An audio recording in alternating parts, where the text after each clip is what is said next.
Innalladzina utul ilma min qablihi إذا يتلى عليهم يخرون للأذقان سجدا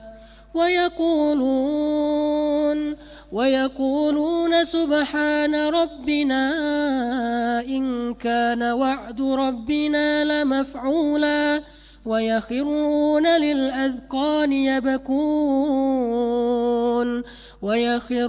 للأذقان يبكون ويزيدهم خشوعا. Hati manusia itu seperti tanah. Ada beberapa model tanah. Ada tanah ketika Allah menurunkan hujan ke atasnya, maka dia menyerap air itu. Sebagian ada yang disimpan, sebagian lagi dijadikan sebagai untuk menumbuhkan tanaman-tanaman di atasnya. Yang disimpan kemudian dipakai oleh ternak dan manusia untuk diminum karena disebut dengan sumur atau oasis. Ini tanah yang paling baik nih. Ada juga tanah ketika turun hujan, maka dia hanya menyimpan air saja, tidak menumbuhkan tanaman apa-apa. Kemudian air itu dia alirkan ke tempat-tempat yang jauh, seperti ke sawah-sawah, sungai, sampai bermuara di laut. Dan itu juga ada kebaikannya, walau tidak di tempat dia saja, tapi di tempat yang lain. Ini seperti orang yang faham ilmu Al-Quran, tidak baik untuknya, tapi baik untuk orang lain. Dia ngajarin Al-Quran dengan ajaran yang bagus. Dia mengajarkan tahfiz Al-Quran, tahsin Al-Quran, tafsir Al-Quran kepada orang banyak. Dia sendiri tidak beramal, orang lain yang dapat amalan dari situ. Ini tanah yang memberikan kebaikan ke sawah-sawah, ke ladang-ladang, tapi di tempat turun hujan nggak ada tanaman di sana. Baik untuk orang lain. Ada juga tanah ketika turun air hujan, dia tidak mampu menampung air itu. Karena tanahnya gersang, tandus, dan bebatuan, sehingga air yang turun di atas tanah itu malah menjadi banjir bandang. Jadi keburukan, dia tidak menerima, untuk orang lain pun gak ada kemanfaatan. Untuk dirinya tidak ada manfaat, untuk orang lain jadi musibah. Maka ini seburuk-buruk hati, seburuk-buruk tanah. Maka yang paling baik yang pertama, ketika kita mendengar bacaan Al-Quran yang turun dari langit, layaknya hujan yang turun dari awan, maka tanah yang paling baik itu akan menyerap untuk diri sendiri, dia menyimpan untuk orang lain, terutama orang lain terdekat dengan dia. Siapa? Anaknya, suaminya, keluarganya, untuk dirinya berbuahkan amal solih yang luar biasa. Maka jadilah hati seperti perumpamaan tanah yang pertama, subur. Disebut oleh Nabi dengan istilah khairukum, sebaik-baik kamu. Dia belajar untuk dirinya, mengajarkan untuk orang lain. Assalamualaikum warahmatullahi wabarakatuh. Alhamdulillahirabbil alamin. Alhamdulillahilladzi arsala rasulahu bil huda wa dinil haq liyudhhirahu 'alad dini kullihi wa kafa billahi shahida. Asyhadu an la ilaha illallah wahdahu la syarika lah. Wa asyhadu anna Muhammadan abduhu wa rasuluhu la nabiyya ba'dah. Allahumma salli wa sallim wa barik ala sayyidina Muhammadin wa ala alihi wa sahbihi ajma'in. Amma ba'd. Ibu-ibu yang sama-sama kita mencari ridha Allah Subhanahu wa taala. Puji syukur kepada Allah, pada duha hari ini Allah mempertemukan kita di dalam majelis ilmu untuk belajar bagaimana cara kita berinteraksi dengan Al-Quran, mulai dari lisan sampai kepada pengamalan. Imam Ibnul Qayyim Al-Jauziyah, seorang ulama besar, muridnya Imam Ibnu Taimiyah, beliau mengatakan ilmu itu adalah apa yang Allah katakan dan apa yang Rasulullah katakan. Itulah ilmu. Maksud dari kata-kata ini bahwa semua ilmu yang kita pelajari itu adalah ilmu cabang. Cabang dari Al-Quran dan As-Sunnah. Kalau orang mempelajari cabangnya tapi lupa kepada akar dan pohonnya, maka belum sempurna keilmuannya. Seperti orang yang tahu tentang buah durian. Dia tahu hanya durian yang sudah dipetik dari pohonnya, dijual di pasar. Kemudian dia makan, kok enak ya durian ini. Tapi dia nggak tahu asal muasal durian itu dari mana. Pokoknya ada di pasar. Pas dia makan enak. Dia nggak tahu pohon durian itu kecil, seperti pohon cabai, seperti pohon terong, atau seperti pohon yang besar, seperti pohon misalnya katakanlah pohon asem. Dia nggak tahu gimana pohon durian. Sehingga terkadang di sebelah rumahnya ada pohon durian liar yang tumbuh dan sebentar lagi berbuah, dia nggak pernah perhatian. Kenapa? Karena dalam mindsetnya durian itu ada di pasar, bukan di pohon. Begitulah orang yang belajar sains, orang yang belajar ilmu sosial, ilmu politik, ilmu ekonomi, apapun cabang-cabang ilmu, itu semuanya adalah buah dari pohon dan akar Al-Quran dan As-Sunnah. Sehingga Imam Ibnul Qayyim Al-Jauziyah menyebutkan ilmu itu adalah Al-Quran dan As-Sunnah. Dengan bahasa, ilmu itu adalah apa yang Allah firmankan dan apa yang Rasulullah Shallallahu Alaihi Wasallam sabdakan. Itulah ilmu. Sebaliknya, orang yang mengenal akar dan pohonnya, insya Allah ketika dia memperhatikan akarnya, dia memperhatikan pertumbuhan pohonnya, sedikit demi sedikit dia tumbuhkan pohon itu sampai tinggi, insya Allah dia akan memetik hasilnya. Dia akan memetik buahnya. Saya tanya sama ibu-ibu, lebih enak makan durian di pasar atau di kebunnya, Bu? Enak di kebunnya. Apa bedanya? Kalau di pasar itu belum tentu yang baik ya. Kadang-kadang belum matang di pohon, udah dipetik, dijual di pasar tuh. Diperam kalau bahasa gampangnya mah. Sampai dia seolah-olah matang, padahal belum matang benar. Tapi kalau kita ke Bogor misalnya, kita petik di kebunnya, atau bahkan kita lihat di kebun itu yang udah jatuh tapi masih keikat tali, kita ambil, kita makan. Subhanallah, itu nikmatnya luar biasa. Tambah lagi suasana ke kebun. Yang penting pakai topi aja biar nggak kejatuhan durian ya. Ternyata lebih enak makan durian di kebun daripada di pasar. Maka seorang yang berakal, orang yang cerdas, dia tidak akan meninggalkan akar pohon atau kebunnya durian sehingga dia mendapatkan kenikmatan yang lebih ketimbang dia makan durian yang sudah dibeli di pasar. Begitulah ilmu.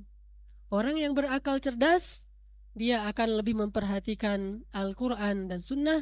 Setelah itu muncullah cabang-cabang ilmu yang banyak.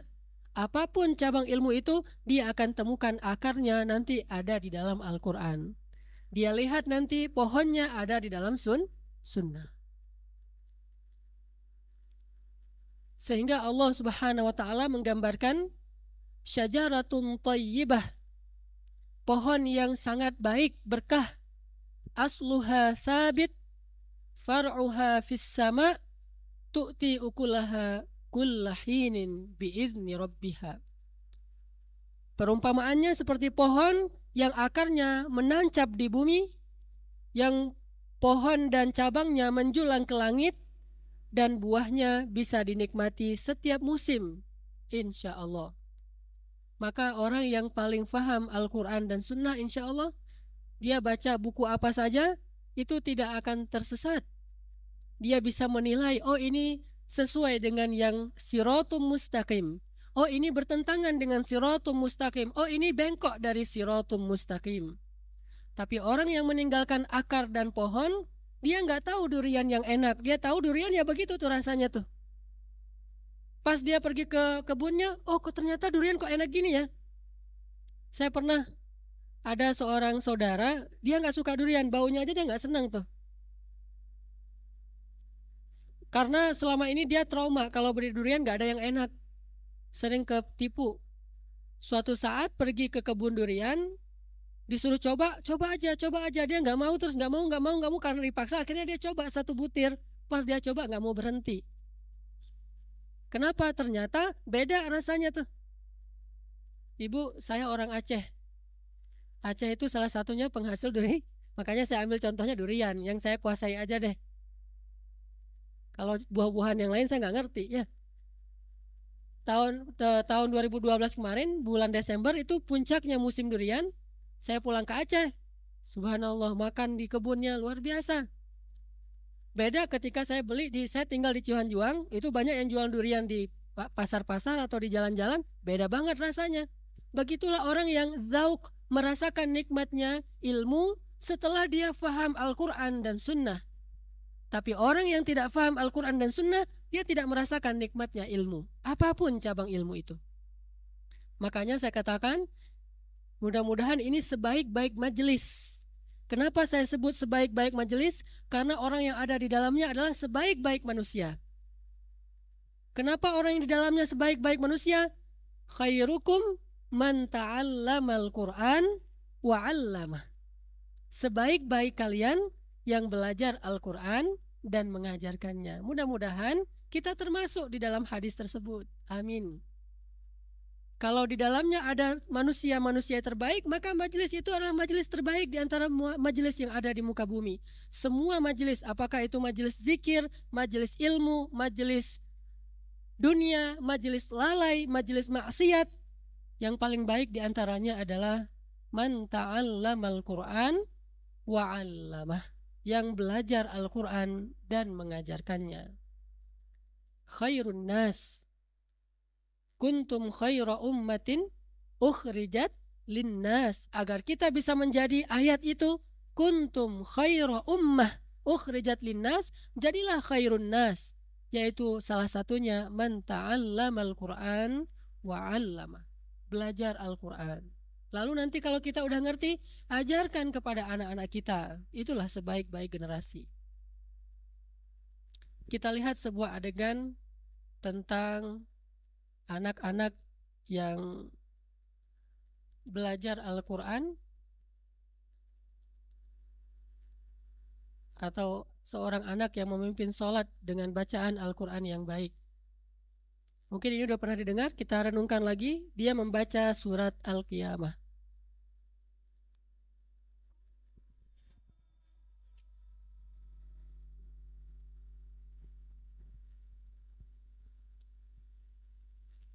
Alhamdulillahi Rabbil Alamin, Ar-Rahmanir Rahim, Malikil Yawmiddin, Iyyaka na'budu wa iyyaka nasta'in, Ihdinas siratal mustaqim, صراط الذين أنعمت عليهم غير المغضوب عليهم ولا الضالين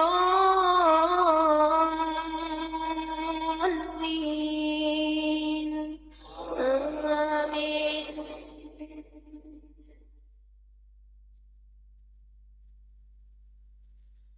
لا أقسم ولا أقسم بالنفس اللوامة أيحسب الإنسان أن نجمع عظامه بلى قادرين أن نسوي بنانه بل يريد الإنسان ليفجر أمامه يسأل فإذا برق البصر وخسف القمر وجمع الشمس والقمر يقول الإنسان يومئذ أين المفر كلا وزر إلى ربك استقر ينبأ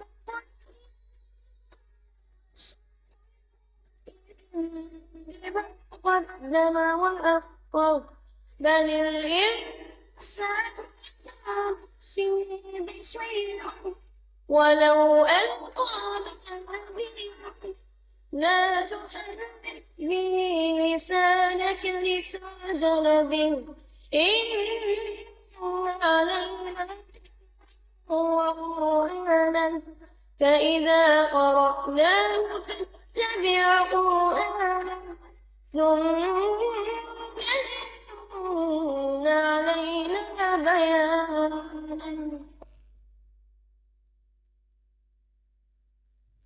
Ini adalah salah satu contoh tentang pendidikan Al-Quran yang baik. Saya pernah ngobrol dengan Profesor Dr. Abdurrahman Jamal. Beliau ketua program tahfiz Al-Quran Hamas di Palestina. Jadi Hamas itu punya sayap militer, pendidikan, politik, macam-macam. Salah satunya di pendidikan itu ada program tahfiz. Nama programnya Tajul Waqar. Beliau pernah datang ke Indonesia, saya tanya-tanya ke beliau. Di Palestina, terutama di Gaza, ternyata hampir setiap tahun mengadakan acara wisuda tahfiz Al-Quran di bulan Ramadan. Tahun 2010 mereka mewisuda 24.000 anak yang hafiz Al-Quran. Usia rata-ratanya di bawah 10 tahun. Rata-rata yang paling banyak itu 7 atau 6 tahun. Tahun 2010. Sebelumnya lagi, mereka mewisuda sekitar 12.000 anak yang hafiz Al-Quran. Di antara 12.000 anak itu ada sekitar yang 500-nya syahid terbunuh dalam perang antara Palestina dengan Israel. Jadi syahidnya syuhada yang hafiz Al-Quran. Tapi ternyata nggak habis begitu saja. 500 yang syahid, muncul 24.000 lagi yang lainnya. Mereka mewisuda 24.000 itu untuk menyikapi peristiwa pembakaran Al-Quran di Amerika. Jadi kalau di Amerika orang membakar Al-Quran, di Palestina orang mewisuda tahfidz Al-Quran. Jadi bukan hanya demo. Mereka real, konkret prestasi yang mereka tunjukkan, dan mereka bukan hanya menghafal, itu baru tahapan pertama. Selanjutnya mereka akan memahami, kemudian menjadilah prajurit-prajurit yang hafiz Al-Quran. Bahkan di Gaza itu salah satu kurikulum wajib bagi setiap pegawai negeri di sana, hafal surat Al-Anfal. Jadi pegawai negeri di sana harus menghafal surat Al-Anfal. Kenapa, Bu? Karena surat perang Badar. Sehingga ketika mereka faham cerita di dalam surat Al-Anfal, mereka akan lebih kuat dan sabar. Karena perang Badar itu sama dengan Ghazan melawan Israel. Orang yang sedikit melawan yang banyak. Jadi sesuai dengan temanya. Kalau di Mesir, orang suka menghafal surat Al-Mulk atau Tabarak. Kalau di Mekah, orang suka menghafal surat Al-Kahfi. Kalau di Madinah, orang suka menghafal surat Ar-Rahman. Kalau di Indonesia, surat Yasin. Semuanya ini surat-surat Al-Quran. Semuanya baik, tidak masalah. Pertanyaannya, apakah yang kita baca, yang kita senangi itu di antara surat-surat Al-Quran sudah kita fahami? Ataukah kita hanya sekedar membacanya saja karena ada fadilah, keutamaan tertentu? Sehingga terkadang kita membaca surat itu lalu melanggar surat tersebut. Di awal surat kita membaca innaka laminal mursalin ala siratim mustaqim. Apa maksudnya? Bahwa engkau Muhammad benar-benar seorang rasul di antara utusan-utusan atau rasul Allah yang berada di atas jalan yang lurus. Artinya sunnah Rasulullah itu udah benar. Tapi kita malah meninggalkan sunnah Rasul, mengambil yang selain sunnah Rasul. Berarti kita membaca surat Yasin tapi tidak ngerti isi surat Yasin. Nanti orang baca lagi surat Yasin tapi dia masih percaya kepada hari-hari sial, waktu-waktu sial, angka sial. Padahal di dalam surat Yasin disebutkan inna tatayyarna bikum la illam tantahu lanarjumannakum. Gitu kan? Apa arti tatayyarna? Tatayyur, percaya kepada kesialan. Orang kafir bilang kami ini sial. Kata para anbiya, qalu ta'irukum ma'akum. Nggak ada kesialan itu kecuali karena perbuatan kalian sendiri. Tapi orang yang rajin baca surat Yasin kok masih percaya sial? Berarti dia nggak ngerti surat Yasin. Alam ahad ilaikum ya bani Adam alla ta'budu syaitan innahu lakum wa ani'buduni hadha siratum mustaqim. Tapi dia masih suka dengan sihir, ke dukun, kemudian jampi-jampi segala macam yang berhubungan dengan setan. Padahal di dalam surat Yasin dikatakan janganlah kamu menyembah syaitan. Malah dia melakukan ritual itu sambil membaca surat Yasin. Itu lebih aneh lagi tuh. Kenapa demikian? Karena cara dia berinteraksi dengan Al-Quran belum benar. Makanya saya ingin mengulang kembali materi yang sering saya sampaikan di mana-mana tentang at-tadabbur wa ta'assur bil Quran. Saya nerjemahkan dalam bentuk kalimat istilah powerful tilawah. Kalau bahasa lebih lengkapnya at-tadabbur wa ta'assur bil Quran. Tadabbur dan berkesan dengan Al-Quran. Disebut dengan istilah apa, Bu? Powerful tilawah.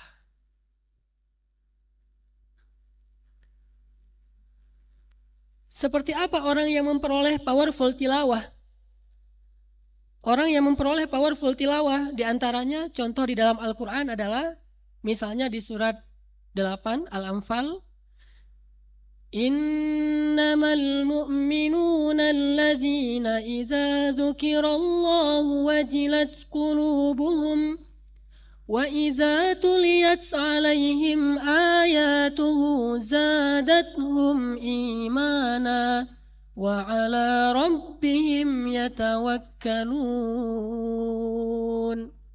Wa idza tuliyat 'alaihim ayatuhu zadatuhum imana. Itu arti orang yang powerful tilawah. Kalau dia mendengar bacaan Al-Quran, zadathum imana, imannya bertambah. Berarti ini orang yang ketika membaca atau mendengar Al-Quran, powerful. Kita baca yang paling sering misalnya, Bismillahirrahmanirrahim. Alhamdulillahi Rabbil Alamin. Ar-Rahmanir-Rahim. Maliki yaumiddin. Iyyaka na'budu wa iyyaka nasta'in. Apakah bertambah iman kita dengan bacaan Al-Fatihah? Qul huwallahu ahad. Allahus samad. Lam yalid wa lam yulad wa lam yakul lahu kufuwan ahad. Bertambah ketauhidan kita, yakin kepada Allah. Kalau tidak bertambah apapun, maka disebut dengan sawaun alaihim. Apa arti sawaun alaihim, Bu? Sama aja. Innal ladzina kafaru sawaun alaihim a anzartahum am lam tunzirhum la yu'minun. Sebabnya kenapa? Khatamallahu ala qulubihim wa ala sam'ihim wa ala absarihim ghishawah. Terus disimpulkan lagi, summum bukmun umyun. Maka nggak boleh kalau kita baca Al-Quran tidak merasakan apa-apa. Kalau kita baca Al-Quran atau dengar bacaan Al-Quran tapi nggak ngerasain apa-apa, pasti ada yang masalah tuh. Kenapa ya? Kalau saya dengerin bacaan Al-Quran, padahal bacaannya tuh bagus. Bacaan ulama-ulama besar di Timur Tengah, Al-Afasi, Siddiqul Manshawi, dan yang lainnya, kok tapi nggak ada kesan apa-apa, biasa aja. Berarti ada yang bermasalah dalam keimanan kita. Kok nggak bertambah imannya? Di antara contoh yang lain, di dalam surat At-Taubah ayat 124, wa idza ma unzilat suratun faminhum man yaqulu ayyukum zadatuhum hadhihi imana فَأَمَّا الَّذِينَ آمَنُوا فَزَادَتْهُمْ إِيمَانًا وَهُمْ يَسْتَبْشِرُونَ. Kalau turun satu surat di antara surat-surat Al-Quran, ada yang berkata, siapa di antara kalian yang bertambah imannya? Siapa yang bilang kayak gitu? Orang munafik. Orang munafik bilang, memangnya iman kalian bertambah dengan surat itu? Biasa aja kali. Suratnya biasa-biasa aja, itu orang munafik tuh. Berarti ciri-ciri orang munafik, kalau mendengar ayat Al-Quran dibacakan atau bahkan satu surat, nggak bertambah imannya.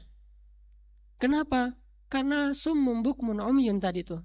Fa'ammal ladzina amanu, adapun orang yang beriman, zadathum imana wahum yastabshirun. Mereka bertambah imannya dan mendapatkan berita gembira, mengharapkan kebaikan di sisi Allah.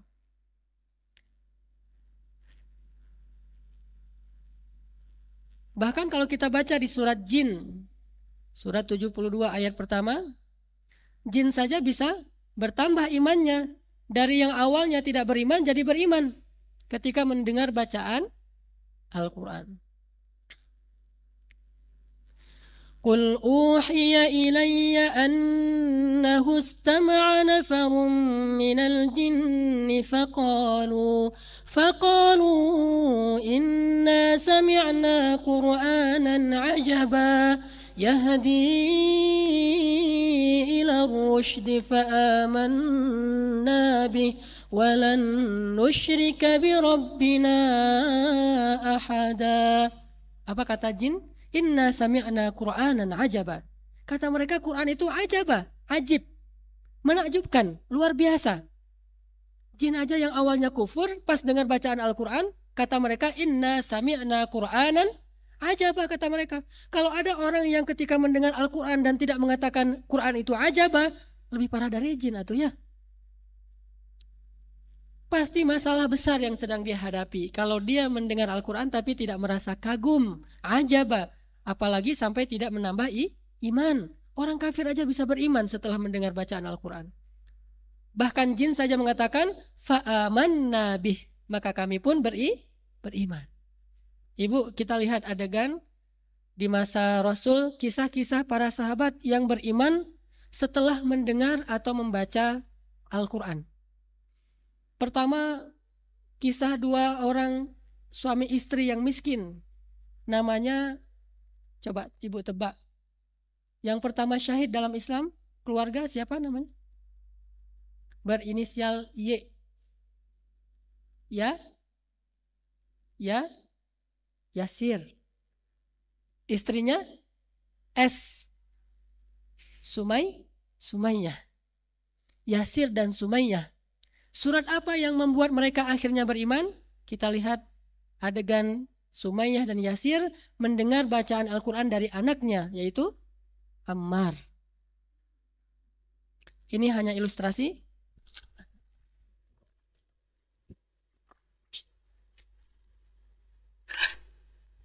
من صنع بك هذا؟ ليس شيئا.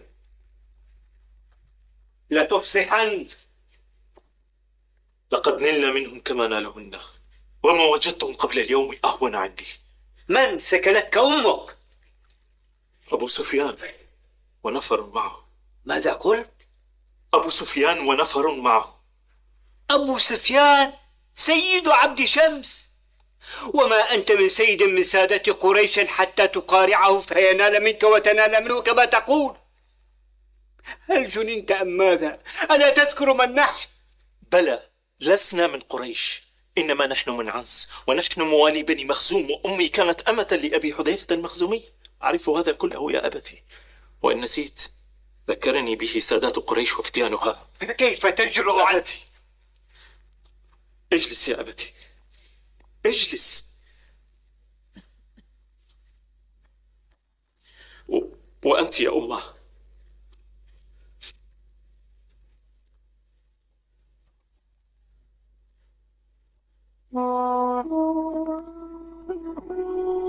أعوذ بالله من الشيطان الرجيم. بسم الله الرحمن الرحيم.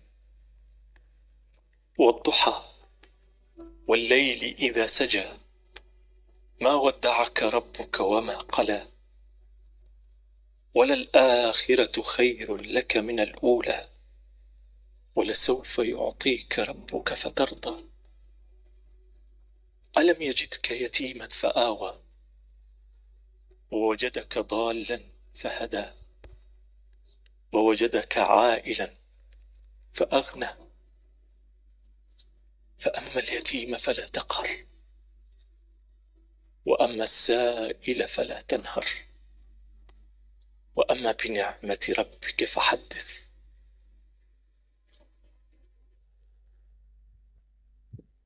Nah, ini salah satu contoh orang yang memperoleh powerful tilawah. Ketika dia mendengar bacaan Al-Quran, bacaan itu tidak hanya lewat di telinganya saja. Yang membaca pun tidak hanya di lisannya saja, tapi masuk ke dalam qalb. Dan disitulah mahallul iman wa taqwa, tempatnya iman dan takwa. Sehingga ketika ayat itu masuk ke dalam hatinya, tumbuhlah akar-akar keimanan.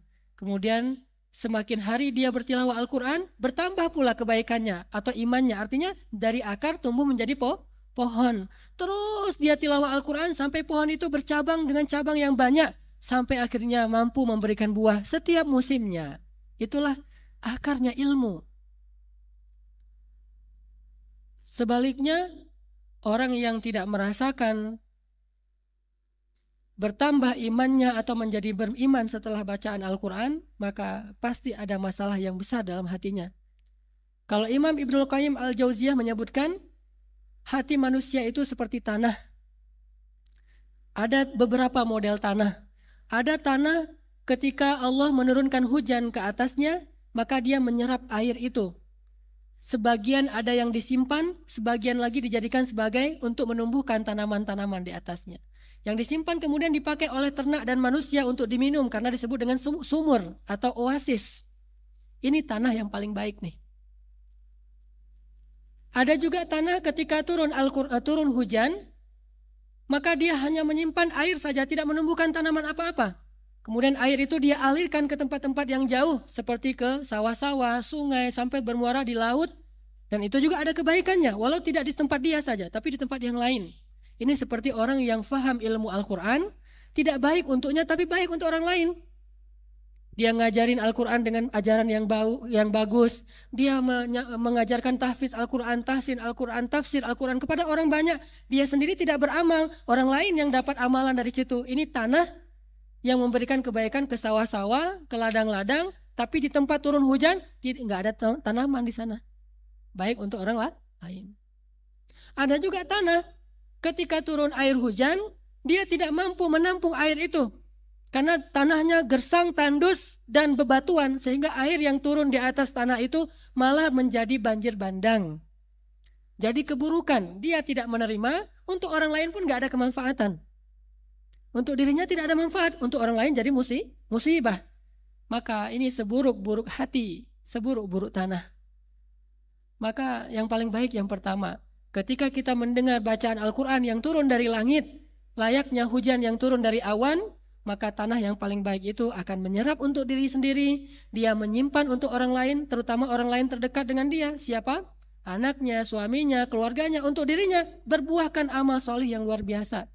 Maka jadilah hati seperti perumpamaan tanah yang pertama, subur. Disebut oleh Nabi dengan istilah khairukum, sebaik-baik kamu. Dia belajar untuk dirinya, mengajarkan untuk orang lain. Tanya pada diri kita masing-masing. Kalau kita mendengar bacaan Al-Quran, bertambah tidak iman kita? Karena kita semuanya sudah beriman, insya Allah. Kalau mereka tidak beriman aja jadi beriman. Masa orang yang sudah beriman? Mereka membaca Al-Quran awalnya dengan tidak percaya, tapi pas mendengar kebenaran Al-Quran mereka jadi tahu itulah kebenaran. Kita yang membaca Al-Quran awalnya yakin bahwa ini firman Allah, tidak ada keraguan sedikit pun tentang kebenarannya, turun dari langit melalui malaikat Jibril kepada seorang laki-laki yang gak pernah berdusta, ayatnya luar biasa. Kita beriman kepada Al-Quran. Kenapa ketika dibacakan Al-Quran tidak bertambah imannya? Kenapa tidak powerful tilawah? Kita lihat lagi adegan Umar ibn Khattab ketika mendengar atau membaca surat Toha.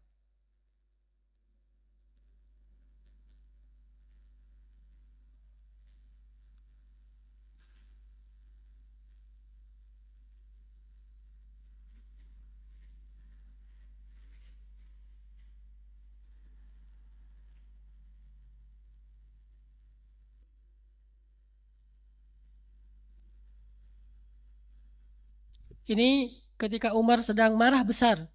Jadi uniknya Umar itu justru masuk Islam ketika marah besar.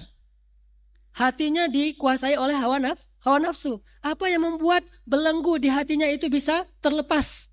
Al-Quran. Dia begitu marahnya, tapi pas baca Al-Quran, satu demi satu belenggu itu terbuka, akhirnya hatinya bebas dan menemukan kebenaran.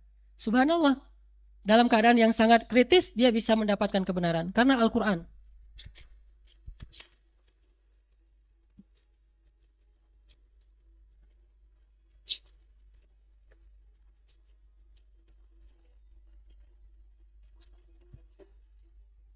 عمر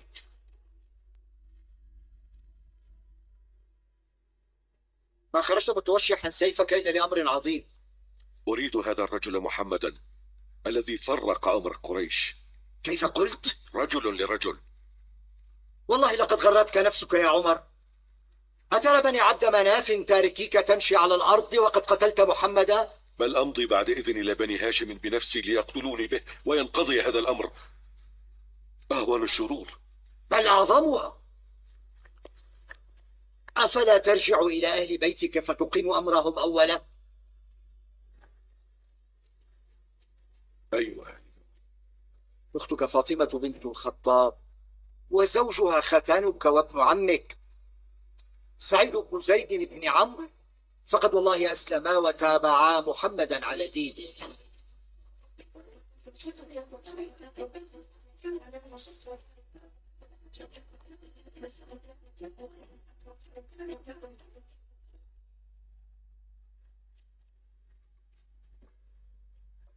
نصري؟ ما هذه العينمة التي سمعتها عندكما؟ ما سمعت شيئا إلا حديثا تحدثناه بيننا. بلى والله، لقد سمعت أنكما صبأتما وتابعتما محمدا على دينه، فلا تكذبا. رأيت يا عمر لو كان الحق في غير دينك؟ إذا فعلتما. قضى عن زوجي.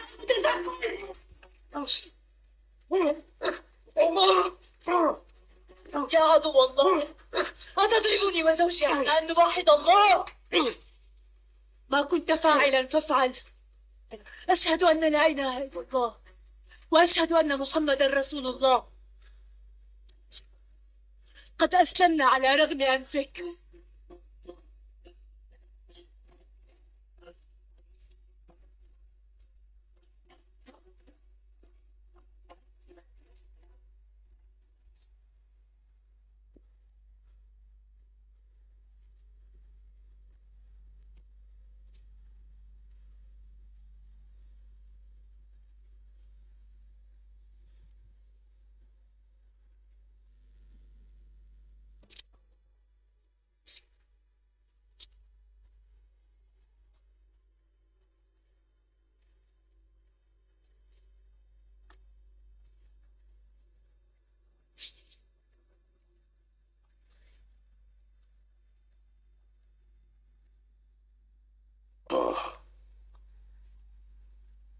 ما أنزلنا عليك القرآن لتشقى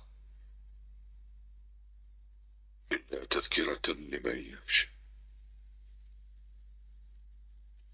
تنزيلا ممن خلق الأرض والسماوات العلى. الرحمن على العرش استوى، له ما في السماوات وما في الأرض وما بينهما وما تحت الثرى. وأن تجهر بالقول فإنه يعلم السر وأخفى. الله لا إله إلا هو،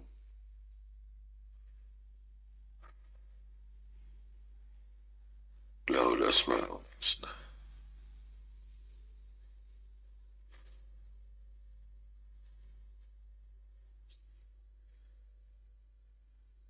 من هذا فرت قريش.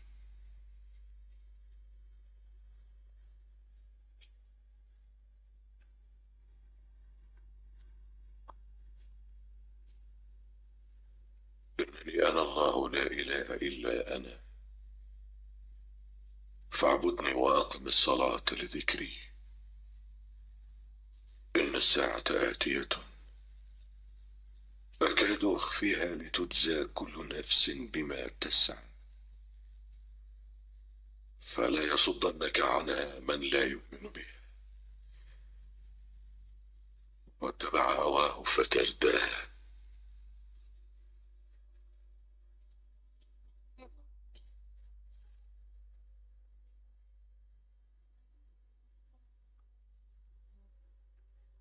ينبغي لمن يقول هذا ألا يعبد معه غيره.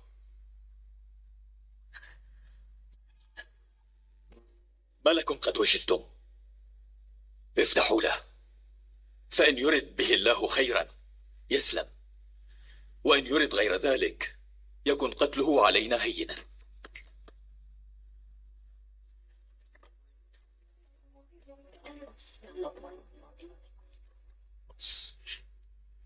ما جاء بك الساعة متوشحا بسيفك، ألا تنتهي حتى ينزل الله بك قارعة؟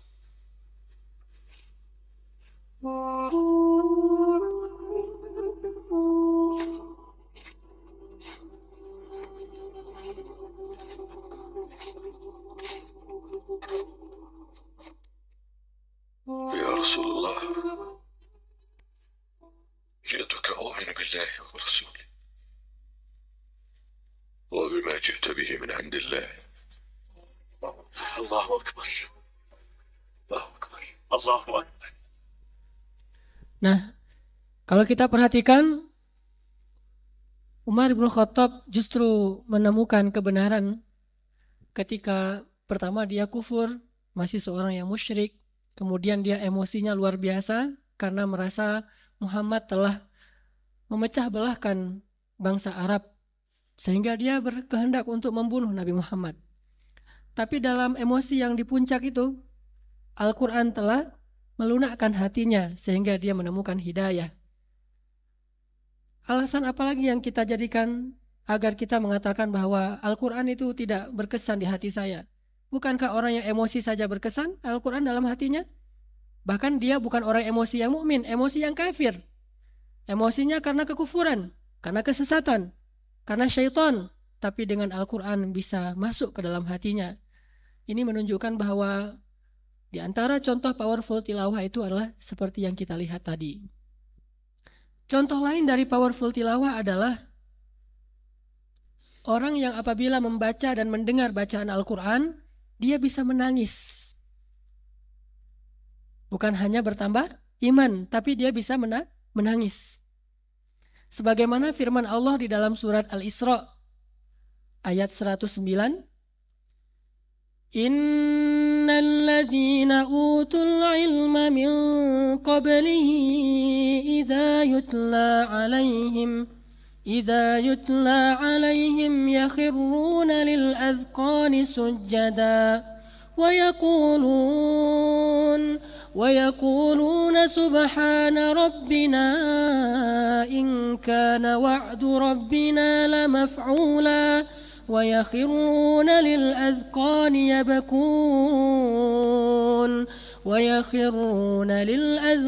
يبكون ويزيدهم خشوعا.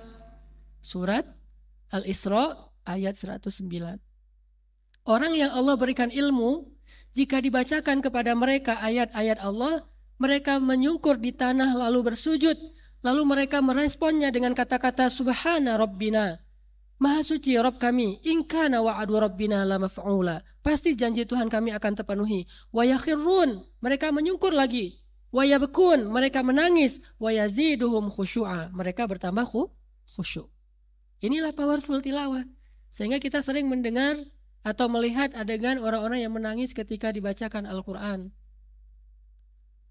Atau firman Allah di surat Maryam ayat 58, surat 19, tentang orang solih dan para anbiya dan orang-orang solih. Ada di situ cerita dari ayat 1 sampai ayat 57 itu cerita pertama Zakaria, kedua cerita Yahya, ketiga cerita Maryam, keempat cerita Isa, kelima cerita Ibrahim. Coba ibu-ibu buka Maryam biar lebih jelas. Surat 19 dari ayat pertama. Surat 19 dari ayat pertama. Di situ ayat keduanya cerita siapa itu? Zakaria. Baik. Ayat 12 Yahya. Ayat 16 Maryam. Ayat 34 Isa. Ayat 41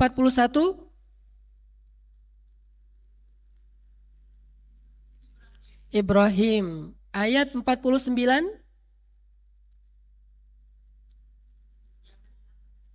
Ishak dan Yakub. Ayat 51 Musa. Ayat 53 Harun. Baik, ayat 54.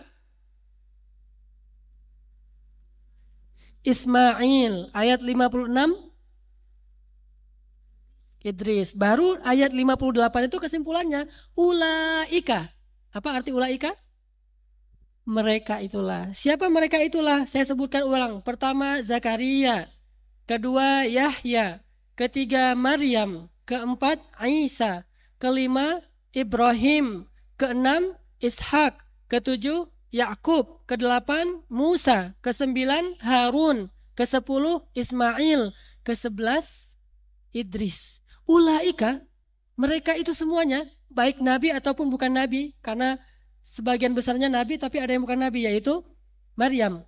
Mereka semua itu adalah orang-orang yang Allah telah beri nikmat atas mereka. Siratal ladzina an'amta alaihim, yang disebutkan di Al-Fatihah. Ciri mereka ada di ayat 58 akhir. Idza tutla alaihim ayatur rahman. Dapat?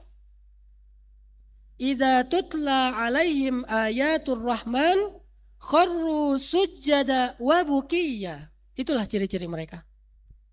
Kalau dibacakan kepada mereka ayat-ayat Allah yang Maha Rahman, mereka menyungkur di tanah, mereka bersujud, lalu mereka bukiya, menangis. Itulah ciri orang yang dapat nikmat dari Allah. Siratal ladzina an'amta alaihim wahum. Siapa alaihim? Wahum Zakaria wa Yahya sampai wa Idris. Idris sampai semuanya. Ulaika idza tutla alaihim ayatur rahman kharru sujjada wa bukiya.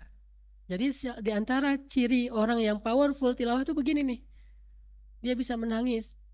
Dan gak ada cerita ada orang yang gak pernah bisa menangis. Enggak. Allah memberi kita air mata untuk menangis. Hanya ada yang menangisnya masalah pribadinya dengan suami, ada yang nangisnya masalah harta, ada yang nangisnya masalah sakit, ada yang nangisnya karena Allah. Beda-beda. Bahkan di dalam hadis Sahih Bukhari Muslim tentang 7 golongan di hari akhirat yang dapat naungan di sisi Allah di padang mahsyar, salah satunya adalah orang yang mengingat Allah khalian, mengingat Allah dalam kesendirian, fafadat ainah, air matanya mengalir kan? Menunjukkan menangis itu ibadah. Dalam hadis yang lain Nabi bersabda, air yang paling disukai Allah di muka bumi itu ada 2. Pertama darah yang mengalir karena berjuang di jalan Allah. Kedua air mata yang mengalir karena takut kepada Allah. Maka berapa kali kita menangis saat mendengar atau membaca bacaan Al-Quran? Oh, beberapa kali Ustadz. Pertanyaannya kenapa? Oh, saya waktu itu lagi ada masalah Ustadz. Nah, kalau lagi ada masalah bukan karena Al-Quran ya. Cuma lagi sedih baca Quran ya nangis, gampang tuh. Tapi bukan lagi sedih, dia memang meresapi makna dari ayat itu. Apalagi kalau yang dia baca itu surat-surat tentang akhirat. Dia baca kayak tadi tuh. La uqsimu biyaumil qiyamah wa la uqsimu bin nafsil lawamah. Dia maknai satu demi satu, maka dia akhirnya bisa mendapatkan powerful tilawah. Itu juga disebutkan di dalam surat Al-Maidah ayat 83. Wa idza sami'u ma unzila ila ar-rasuli ترى أعينهم تفيض من الدمع مما عرفوا من الحق. Orang ahlul kitab, arti ahlul kitab orang Nasara dan Yahudi yang memahami Alkitab, kalau dibacakan kepada mereka ayat Al-Quran, kamu melihat mata mereka berlinang dengan air mata karena mereka mengenal kebenaran. Karena mereka mengenal kebenaran. Siapa ahlul kitab yang menangis ketika mendengar bacaan Al-Quran? Namanya Raja An-Najasyi. Penguasa negeri Ethiopia di daerah Afrika. Ini adegan ketika dibacakan kepadanya Al-Quran, ternyata dia paham kebenaran itu, akhirnya dia menangis.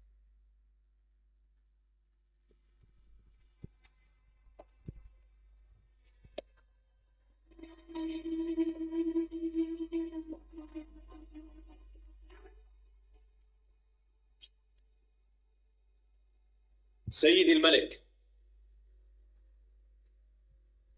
Ini adalah debat antara Amr bin As dengan Ja'far bin Abdul Muthalib, paman Nabi.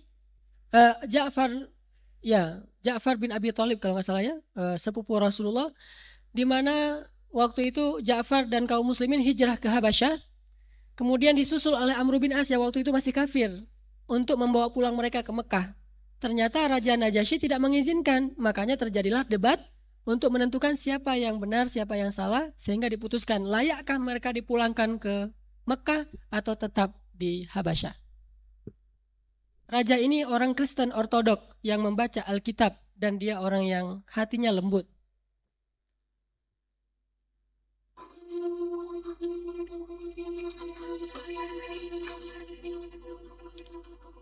قد عرفتم ما يقول صاحبكم فيكم، فما هذا الدين الذي فارقتم به قومكم ولم تدخلوا في ديني ولا في دين أحد من هذه الملل؟ أيها الملك، كنا قوم جاهلية نعبد الأصنام ونأكل الميتة ونأتي الفواحش ونقطع الأرحام ونسيء الجوار ويأكل القوي منا الضعيف، فكنا على ذلك حتى بعث الله إلينا رسولا منا نعرف نسبه وصدقه وأمانته وعفافه، فدعانا إلى الله لنعبده ونوحده ويجتمع في طاعته شملنا ونخلع ما كنا نعبد نحن وآباؤنا من دونه من الحجارة والأوثان، وأمرنا بصدق الحديث وأداء الأمانة وصلة الرحم. صلة الرحم أيها الملك، وحسن الجوار والكف عن المحارم والدماء، ونهانا عن الفواحش وقول الزور وأكل مال اليتيم وقذف المحصنات، وأمرنا أن نعبد الله وحده لا نشرك به شيئا، فصدقناه وآمنا به واتبعناه على ما جاء به من عند الله، فعدا علينا قومنا فعذبونا وفتنونا عن ديننا ليردونا إلى عبادة الأوثان، فلما قهرونا وظلمونا وضيقوا علينا خرجنا إلى بلادك واخترناك على من سواك ورغبنا في جوارك ورجونا ألا نظلم عندك أيها الملك. Setelah ini dia membacakan Al-Quran. Surat Maryam yang tadi kita baca, kisah Nabi Zakaria dan Yahya, karena itu berkaitan dengan umat Nasrani yang difahami oleh An-Najasyi. Allahumma na'am. فاقرأ عليه.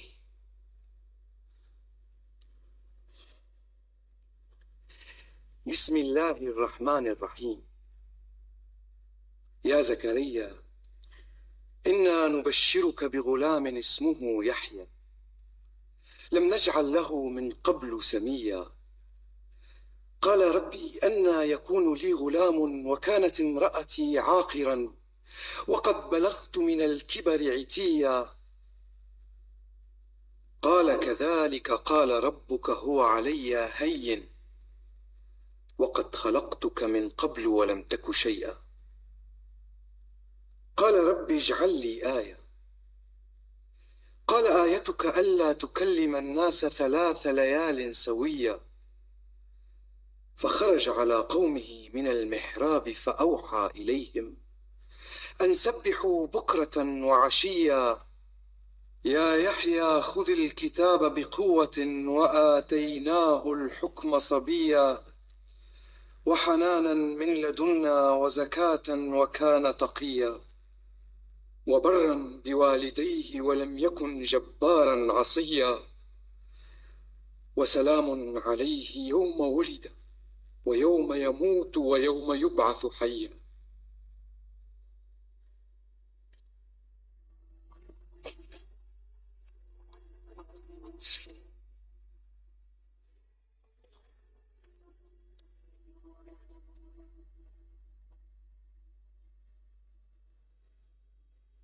إن هذا الذي جاء به عيسى لا يخرج من مشكاة واحدة.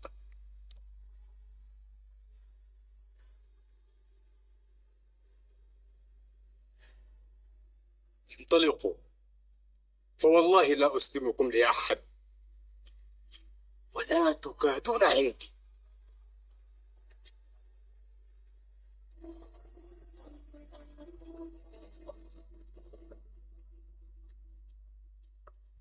هذا هو السفر يا عمرو. لقد كنت أرى لك عقلا راجعا. لا، والذي أنزل الإنجيل ما ذهب عقلك ولكنك تكابر. Itu diantara contoh ilustrasi tentang orang yang memahami kebenaran sebelumnya, dia akan menemukan lagi kebenaran yang lebih utuh, bahkan lebih lengkap di dalam Al-Quran. Seperti orang yang sudah menganut nilai-nilai kebenaran dalam akhlak sebelum dia membaca Al-Quran. Di antaranya tidak boleh saling menghina, memperolok-olok, memanggil dengan nama yang tidak baik. Dia yakin itu adalah nilai akhlak yang mulia. Lalu dia baca Al-Quran. Ya ayyuhalladzina amanu, la yaskhar qaumun min qaumin asa ayyakuna khairan minhum, wala nisa'im min nisa' asa ayyakunna khairan minhun, wala talmizu anfusakum, wala tanabazu bil alqab, bi'sal ismul fusuqu ba'dal iman. Maka dia akan yakin ternyata Al-Quran itu adalah benar.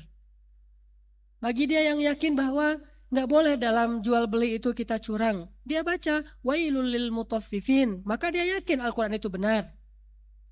Bagi dia yang sudah meyakini bahwa nggak mungkin semua ini terjadi secara kebetulan seperti kata Darwin, pasti ada sang pencipta, maka ketika dia membaca ayat-ayat Allahu la ilaha illa huwal hayyul qayyum, la ta'khudhuhu sinatu wala naum, lahu ma fis samawati wa ma fil ard. Semua ayat ini menunjukkan kebenaran yang sudah dia fahami sebelumnya, tetapi lebih sempurna lagi ketika dia membaca Al-Quran. Orang yang kayak gini akan memperoleh powerful tilawah. Makanya inilah diantara contoh-contoh orang yang memperoleh powerful tilawah sehingga dia bisa mendapatkan kebaikan dari Al-Quran. Lalu pertanyaan besarnya setelah kita lihat contoh-contohnya, bagaimana cara memperoleh powerful tilawah? Bagaimana caranya? Cara yang diantara sekian banyak cara, salah satunya yang paling praktis dan mungkin langsung bisa kita terapkan di dalam kehidupan kita,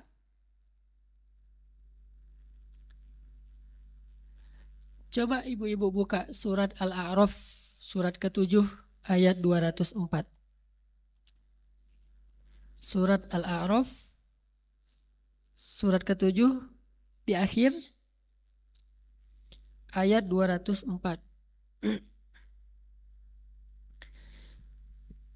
Wa idza quri'al Qur'anu fastami'u lahu wa ansitu la'allakum turhamun. Kalau dibacakan Al-Quran, dengarkanlah baik-baik dan diamlah agar kamu memperoleh rahmat. Dengarkan, diam. Karena ada orang yang dengar tapi nggak diam. Dia dengar sambil ngobrol, kan ada kan?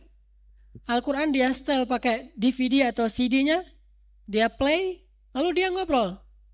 Kalau ditanya, kamu dengar tadi? Dengar. Surat apa? Ya nggak terlalu fokus sih gitu ya. Jadi dia nggak ngerti surat apa yang dibaca. Karena dia berbicara. Atau dia dengarkan, tetapi dia tidak khusyuk mendengarkannya karena hatinya yang berbicara, pikirannya yang berbicara. Kadang-kadang imam baca Al-Quran di dalam sholat. Jelas ayat yang populer yang dibacakan. Qul ya ayyuhal kafirun la a'budu ma ta'budun. Dalam sholat kan udah semua orang tahu ini surat Al-Kafirun. Tapi selesai sholat ditanya, subhanallah ya tadi suratnya banyak sekali manfaatnya. Ya surat apa ya? Gitu tuh. Nggak tahu dia surat apa yang barusan dia dengar dari bacaan imam. Kalau ditanya dia dengar dia tuh. Tapi dia tidak ansit. Tidak diam lisannya, diam pikirannya dari sibuk memikirkan yang lain, diam hatinya dari sibuk merasakan yang lain selain Al-Quran. Maka cara paling mudah mendapatkan powerful tilawah, istima' dan ansit. Dengarkan, bukan mendengar, dengarkan dengan penuh perhatian, ansit, lalu diam. Saya pernah ditawarkan untuk rekam bacaan Al-Quran, nanti dijual dengan untuk jadi RBT atau untuk jadi dering HP lah. Saya bilang kalau untuk RBT saya nggak mau. Kenapa? Karena ntar orang pasti akan memutuskan bacaan Al-Quran karena pembicaraannya. Misalnya ada yang nelfon, keluarkan suara Bismillahirrahmanirrahim. Alhamdulillahi Rabbil Alamin. Halo? Layakkah itu? Kita memutuskan pembicaraan Allah yang maha benar untuk pembicaraan manusia yang bahkan tidak ada untungnya. Tidak boleh manusia memutuskan pembicaraan Allah untuk pembicaraan makhluk. Kalau dia mau berbicara, maka dia sebaiknya tidak usah pakai RBT Al-Quran. Kesannya sih Islami, tapi itu jauh dari nilai-nilai Islam. Justru itu sesuatu yang tidak pantas untuk Al-Quran. Kalau mau Islami, ya sudahlah lagu Maher Zain misalnya kan ya. Atau musik-musik biasa, instrumen misalnya, bukan Al-Quran. Ada yang Allahu Akbar, Allahu Akbar. Ternyata dari HP. Allahu Akbar, Allahu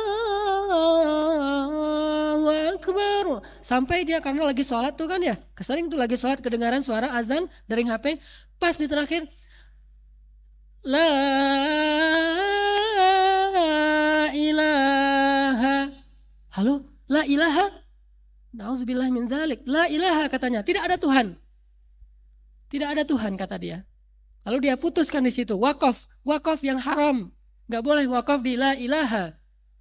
Harus illallah. Kecuali Allah. Katanya ini Islami. Sama sekali tidak Islami. Jangan jadikan Al-Quran sebagai RBT ataupun dering HP kita. Di mana tempat Al-Quran? Kalau kita mau mendengarkan, dengarkan dengan istima' dan ansit. Kalau ibu-ibu misalnya nyetel CD Al-Quran di mobil atau di rumah, kalau mau mewakafkan, mau memutuskan bacaan karena kesibukan yang lain, tunggu sampai qori'nya berhenti pada wakafnya. Jangan dia lagi baca langsung pause, langsung stop, langsung enggak, ini tidak ada etikanya. Karena ayatnya belum selesai. Kalau kita tidak bisa memperlakukan seperti itu, susah dapat powerful tilawah, asal-asalan. Maka kita perlakukan dengan baik. Bagaimana Ustadz kalau kita masak atau nyapu, boleh nggak kita setel Al-Quran? Boleh, selama kita tidak ngobrol. Kalau kita sambil nyapu, kadang-kadang kan kita dengar cuma nggak sebaik kita mendengar sambil duduk kan? Lebih pas lagi kalau memang pas kita setel Al-Quran ya kita duduk. Tapi kalau gitu daripada bengong, daripada rumahnya sepi kan ya, kita setel lah Al-Quran, boleh, tapi jangan ngobrol. Beda bicara dengan ngobrol. Kalau bicara itu cuma Assalamualaikum, Waalaikumsalam, udah selesai. Ada yang nanya, sapu di mana di situ? Nggak masalah itu. Tapi kalau ngobrol, duduk, udah ngegosip, bicara sesuatu yang panjang lebar, Al-Quran jalan terus. Ada yang ditempatkan di rumah, ada yang ditempatkan di mobil, ada yang di acara-acara tertentu, sambil nunggu datangnya jamaah, maka diputarlah CD Al-Quran. Jamaah yang datang tidak mendengar bacaan Al-Quran. Tidak ada satupun yang mendengar. Semuanya sibuk dengan obrolannya sendiri-sendiri. Al-Quran juga sibuk sendiri. Salah tempatnya. Kecuali di antara mereka ada satu saja yang mendengar, maka gugurlah bagi yang lain dosanya. Kalau nggak ada satupun, semuanya berdosa.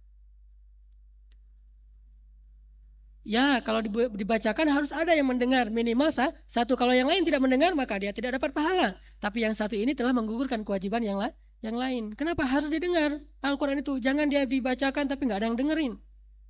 Makanya kalau ibu-ibu datang ke pengajian apa atau acara apa, diputarkan bacaan Al-Quran, mungkin mereka belum ngerti. Sehingga mereka masih sibuk dengan, sambil nunggu tamu lah ya, ngobrol.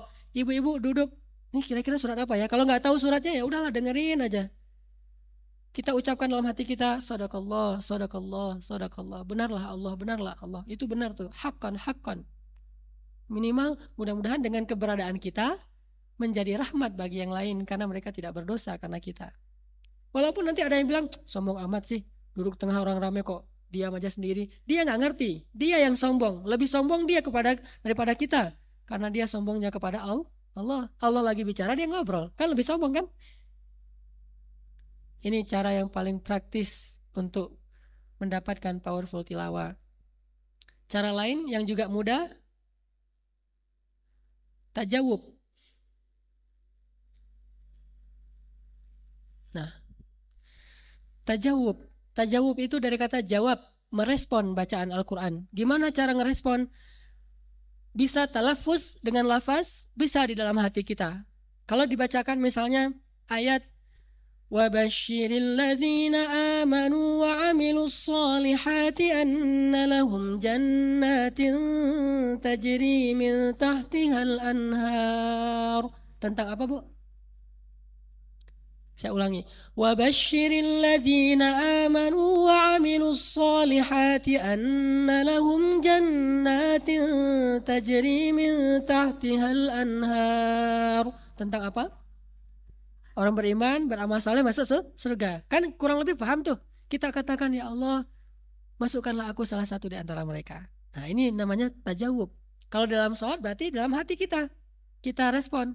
Kalau di luar sholat dengan talafuz, langsung berdoa kepada Allah. Atau kalau kita baca ayat tentang orang kafir. Innalladzina kafaru sawa'un 'alaihim a'anzartahum am lam tunzirhum la yu'minun. Khatamallahu 'ala qulubihim wa 'ala sam'ihim wa 'ala absarihim ghishawah wa lahum 'adzabun 'adzim. Wa lahum 'adzabun, apa yang kita katakan? Ya Allah, lindungilah aku dari api neraka, jauhkanlah aku dari sifat orang kafir. Ini respon namanya. Kalau kita dengar ayat tentang kebesaran Allah, apapun, salah satu yang populer ayat kursi misalnya, kita ucapkan dalam hati kita la ilaha illallah atau Allahu akbar. Apapun ayatnya. Kalau kita nggak ngerti artinya gimana? Setidaknya kita katakan shadaqallah, shadaqallah, haqqan, haqqan. Kalau ada panggilan, ya ayyuhalladzina amanu, titik, kan macam-macam tuh. Apa yang kita ucapkan? Labbaika ya Rabbi wa sa'daik. Atau labbaik Allahumma labbaik. Karena panggilan tuh, wahai orang-orang yang beriman, kita katakan labbaik Allah. Labbaika ya Rabbi, aku penuhi panggilanmu. Ada apa ya Allah? Selesai ayat itu dibacakan, katakan sami'na wa ata'na. Ngerti nggak ngerti? Karena biasanya habis panggilan ada perintah atau larangan. Ngerti nggak ngerti, ucapkan sami'na wa ta'na. Kalau kita di dalam sholat, ucapkan dalam hati kita. Imam membaca, ya ayyuhalladzina amanu ittaqullaha haqqa tuqatih. Labbaika ya Rabbi. Ittaqullaha haqqa tuqatihi wa la tamutunna illa wa antum muslimun. Sami'na wa ata'na. Nah, ini powerful jadinya nih.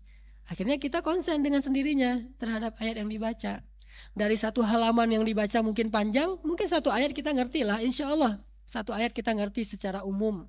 Karena ada kafaru mungkin, ada amanu, ada jannah tajri min tahtil anhar, ada nar jahannam khalidina fiha, ada Allah, ada biasanya tuh kalimat-kalimat akhir tuh yang kita ngerti. Innallaha ala kulli syai'in qadir, kan? Wa huwal ghafurur rahim. Ini kan kita ngerti insya Allah. Karena akhir-akhir kalimat itu mudah. Maka setidaknya itu yang kita respon. Kalau Allah ala kulli syai'in qadir, sadaqallah, benar, Allah ala kulli syai'in qadir. Kalau Ghafurur Rahim, ya Allah ampunkanlah dosa saya. Tawwabur Rahim, ya Allah terimalah tobat saya. Alimun bidzati sudur, ya Allah perbaikilah hati saya. Ini orang yang tajawub terhadap bacaan Al-Quran. Lalu apalagi yang menyibukkan kita ketika mendengar Al-Quran selain Al-Quran? Dua cara ini dulu aja. Yang paling mudah di antara sekian banyak cara. Satu, istima dan ansit. Dengarkan dengan baik, perhatikan, diam. Dua, tajawub, respon dalam hati atau dengan lafal di dalam lisan kita. Mudah-mudahan Allah menganugerahkan kita ta'athur dan tadabbur bil Quran atau powerful tilawah insyaallah. Mudah-mudahan bermanfaat. Barakallahu li walakum. Wassalamualaikum warahmatullahi wabarakatuh.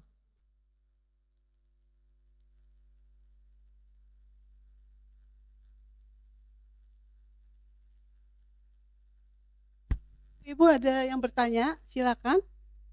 Bapak.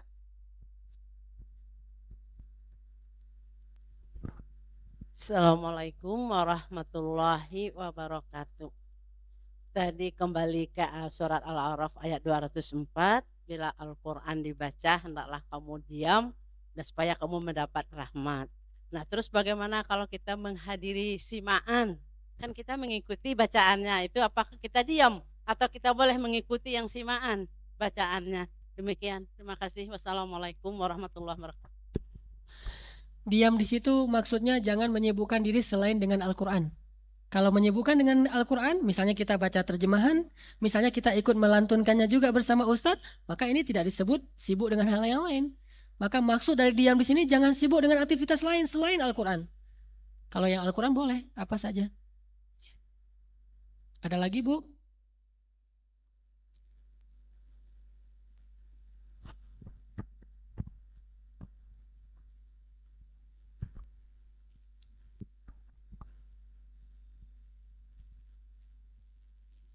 Assalamualaikum warahmatullahi wabarakatuh. Waalaikumsalam warahmatullahi wabarakatuh. Di dalam dunia medis, Ustaz, pernah saya dengar orang itu mengadakan terapi dengan ayat Al-Quran, sehingga di ruang orang sakit itu diputar CD. Apakah itu memberi manfaat atau tidak? Kadang-kadang yang sakitnya pun tidur, dan juga tidak jarang yang ikut mendengar juga adalah orang-orang yang sehat, tapi dalam keadaan tidur. Apakah ini menimbulkan mudarat atau justru ada manfaatnya? Terima kasih. Wassalamualaikum warahmatullahi wabarakatuh. Assalamualaikum warahmatullahi wabarakatuh. Belum ada kebenaran yang pasti tentang apakah bacaan Al-Quran yang secara pasif bisa mempengaruhi nilai-nilai positif pada diri seseorang atau tidak. Itu belum ada pembuktian yang benar-benar bisa dipertanggungjawabkan secara pasif ya. Artinya orangnya ketiduran, anak kecil misalnya tidur, atau seorang ibu hamil membacakan Al-Quran untuk anaknya. Tetapi selama itu tidak membuat kita melalaikan Al-Quran, maka itu hal yang mubah saja. Arti melalaikan, kalau ada orang di situ ya dia dengar. Kalau orangnya yang sakit, dia dengar semampu dia. Sampai kalau dia ketiduran ya tidak masalah. Yang jangan Al-Quran diputar sendiri, kita sibuk sendiri. Adapun yang kalau diputar Al-Quran akhirnya orang tertidur, ini beda lagi urusannya. Atau kepada anak bayi yang ada di dalam kandungan ibunya, maka ini tidak masalah, tidak dilarang karena tidak ada yang sibuk selain Al-Quran. Mudah-mudahan kita berharap di situ ada efek positif. Tapi saya belum tahu ada hadisnya, wallahu alam, saya nggak ngerti. Mungkin ada yang saya aja nggak tahu. Yang jelas kalau kita lihat secara masalih mursalah, maslahatnya tidak ada mudaratnya di situ. Maslahatnya justru kemungkinan ada. Jadi nggak masalah. Apakah benar-benar berhasil atau tidak? Wallahu alam. Ya. Bagaimana halnya dengan ayat Quran yang dibacakan untuk meruqyah seseorang, misalnya lagi kesurupan atau apa? Ini sering kita saksikan. Kalau jumhur ulama mengatakan itu ada. Pertama disebut dengan ruqyah, kedua disebut dengan tabarruk. Tabarruk bagi sebagian mazhab di Indonesia dianggap tidak ada. Misalnya tabarruk bil Fatihah. Kalau bagi ulama di Timur Tengah seperti di Mesir, bukan Timur Tengah, Mesir ya, Al-Azhar mengatakan bisa tabarruk bil Fatihah. Atau meruqyah dengan Al-Fatihah dan surat-surat tertentu, itu namanya ruqyah syar'iyah.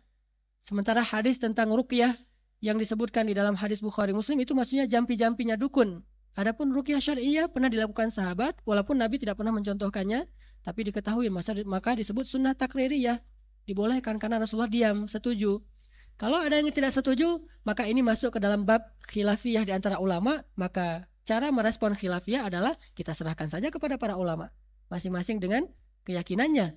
Kecuali ijma ulama mengatakan tidak. Tapi ini enggak ijma, ini khilafiyah. Kalau saya mengambil pendapat yang mengatakan bolehnya meruqyah ataupun mentabarruk dengan Al-Quran. Hanya itu belum cukup, itu hanya salah satu interaksi biasa. Bahkan para sahabat jarang melakukan itu. Hanya ada beberapa kisah saja menunjukkan itu tidak populer di masa sahabat. Yang paling populer yang kita bahas tadi tuh. Cuma yang kebalik di masa kita itu lebih populer daripada ini. Jadi semacam kalau kita buat fikih aulawiyat itu fikih prioritas. Mereka membalikkan prioritas.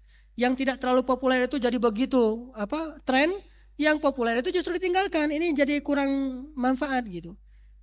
Kalau kita bahas tentang ruqyah ataupun tabarruk dengan Al-Fatihah itu ya silahkanlah. Tapi yang paling utama tadabbur bil Quran. Tadabbur Al-Quran. Cuma orang ini yang lebih populer itu ditinggalkan, malah itu yang lebih diprioritaskan dalam agama. Itu yang jadi kekhawatiran kita, bukan gak bolehnya. Tapi kenapa yang biasa-biasa saja jadi lebih-lebih kan? Sementara yang luar biasa ditinggalkan, itu yang jadi persoalan. Lebih baik lagi kalau kita bacakan Al-Quran untuk diri kita sendiri, untuk menambah iman dan sebagainya. Ada lagi?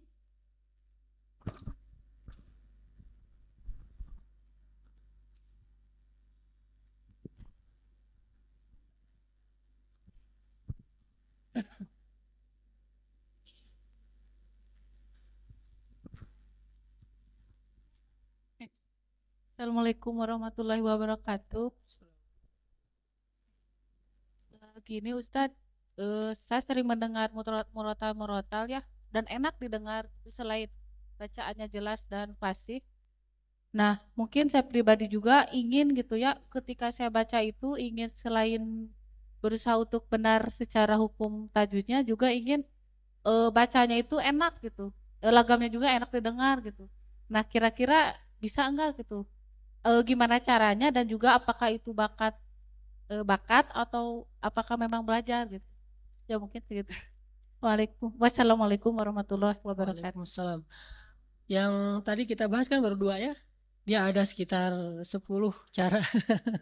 Gak mungkin dibahas satu persatu pada hari ini saja. Insya Allah lain kali lah. Tapi salah satu yang disinggung oleh Teteh tadi adalah tartil dan taghani. Tartil itu bahkan perintah Allah. Tartil itu tempo, membaca Al-Quran secara perlahan-lahan. Arti tartil ala muksin, secara perlahan-lahan. Jangan baca Al-Quran Bismillahirrahmanirrahim, Alhamdulillahirrahmanirrahim, Maliki yaumiddin, gak mungkin tadabbur dan ta'assur.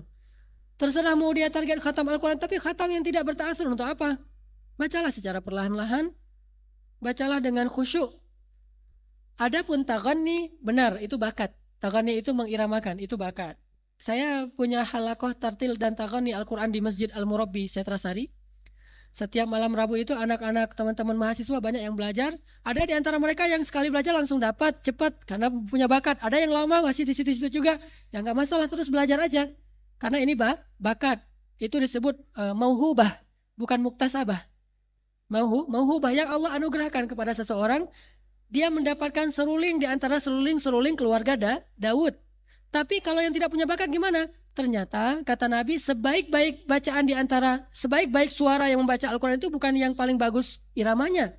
Sebaik-baik suara yang paling hazan, yang paling sedih. Makanya kalau baca Al-Quran kita merasa bakat kita biasa-biasa aja, sedih bacanya. Bukan ditangis-tangisi, tapi sedih. Iramanya tuh irama yang, kalau saya baca tanpa irama gini. Bismillahirrahmanirrahim. Alhamdulillahirabbil alamin. Nah, itu kan bacaan yang baik.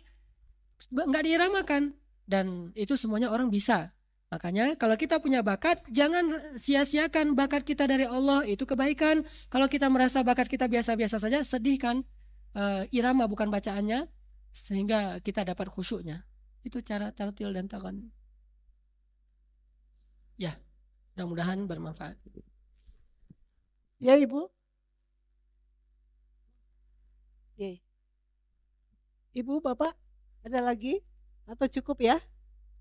Ya, Ustadz cukup.